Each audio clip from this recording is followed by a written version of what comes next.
Well, I see, guys, that you have not really been keeping up um, with the problem solving. And that is a bit unfortunate, I will be honest with you, because I have divided the problem solving directly to be related to the material given for each section of the course. In other words, for every 30 minutes to 40 minutes lecture, there's also with it around a 30 to 40 minute problem solving session. If you don't apply directly, guys, what you learned in the lecture, it's going to come in one ear and out the other, and you will not be able to master this course. I am urging you and telling you, please, please catch up. We started with strong acids, then we did weak acids, and we mixed a little bit between, the strong and the weak, but you had to have completed that to then do the diprotics, and to do the salts, and then to do the polyprotics. Once we've mastered those, guys, we move on to do the mixtures. Are we clear? If you haven't mastered those yet, I'm just telling you that, you're just making life a bit harder on yourselves. Okay, you're making it harder on you, because this will be a lot easier once you've mastered the others. Okay, and the minute you do just strong and weak acids, خلاص الباقي صار سهل، صار basic.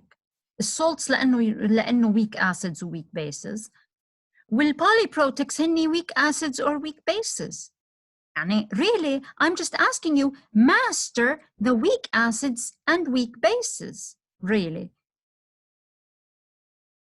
Okay, that being said, I've taken up some 5 minutes now, but I have to move on, okay?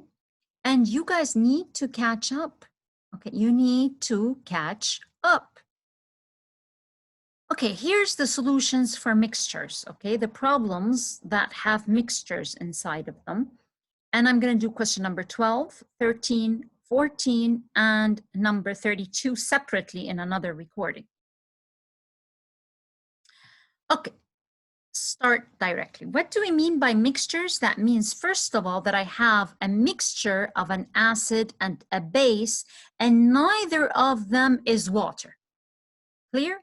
That means I have to have a reaction first between the two, and I have to see what's in solution left over. Number 12, state if a reaction takes place in a mixture between the following species. And we're going to look one at a time. We have the sodium acetate and HCN. That's question number 1. And then HCl and sodium hydrogen phosphate. They gave you pKa of each couple. So that in this one, we have HCN with CN, which is 9.3. And really, this is the pKa of the acid part, right? When I talk pKa, I'm starting with the acid, reacting with water. The pKa of the acetic acid and the anion, the conjugate of it, and the pKa they gave us of the H3PO4, H2PO4. They didn't put the pKa2 and the pKa3. They just put the pKa1 for this couple. That was what's given. As a reminder of the section of this course, which is mixtures, after watching the recording on mixtures, we already know that the Kr of the reaction will be the Ka of the acid on the reactant side divided by the Ka of the acid on the product side, or the Kr of any reaction mixture is equal to 10 to the power change in pKa, and the change in pKa means the pKa of the product minus the pKa of the reactant. That as a reminder, let's first look at the first reaction. The first thing you have to notice is that I have an actual salt. Now, salts should be very simple to recognize, guys. Anytime you have an A plus or a metal from group 1A or 2A, that means you have a salt. Simply, very easily split that salt up, all right, into anion and cation. So here it's split up into the anion and cation Na plus.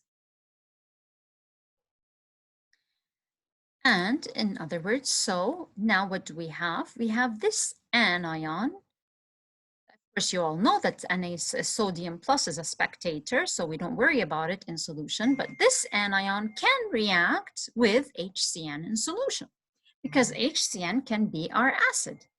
And once it is in solution, we have a reaction taking place. What is this reaction? Well, clearly, you know, none of you will have an issue saying that this is going to be my base, deprotonating of the HCN, you get CN minus and acetic acid. You don't really need to put this on a pKa scale to get this equation. It's already obvious. And so what is the K reaction?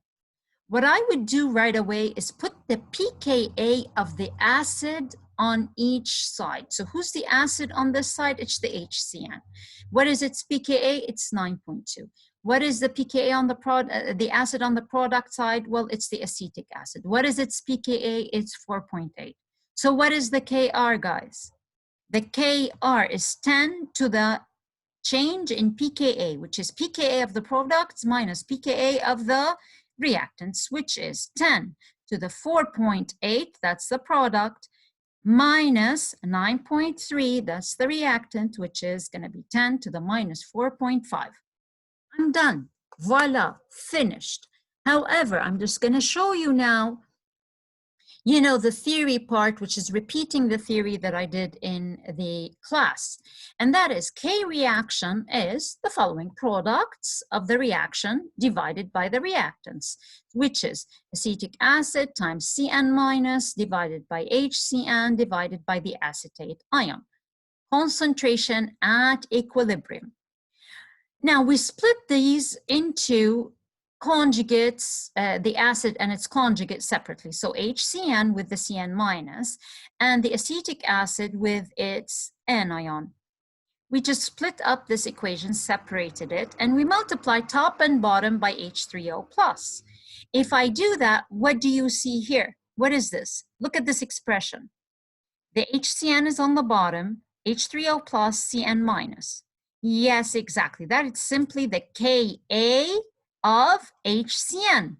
What about this?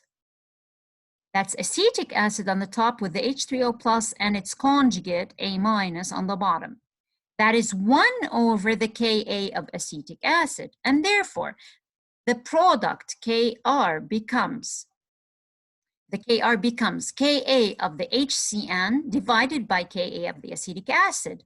And without doing all this, you should have known that the Kr is the Ka of the acid on the reactant side divided by the Ka of the acid on the product side without having to do all this derivation. Equals, of course, 10 to the 9.3 because the pKa is 9.3 divided by 10 to the minus 4.8 because the pKa is 4.8. And therefore you do the reaction and it becomes 10 to the minus 4.5, which is less than 1. Of course, this K reaction is less than 1, means that the reaction does not proceed according to gamma, it's anti-gamma. Not only that, look at this, this is less than 10 to the minus 4. What does that also mean? It means that the reaction is very limited. And effectively, you have no reaction taking place between HCN and acetic acid. And so if I put these two reagents essentially in my solution, I'm hardly going to get any CN minus or acetic acid in my solution. However, sometimes we still have to find, no matter how small this product is, we sometimes have to find it if I'm asked to find the pKa, sometimes.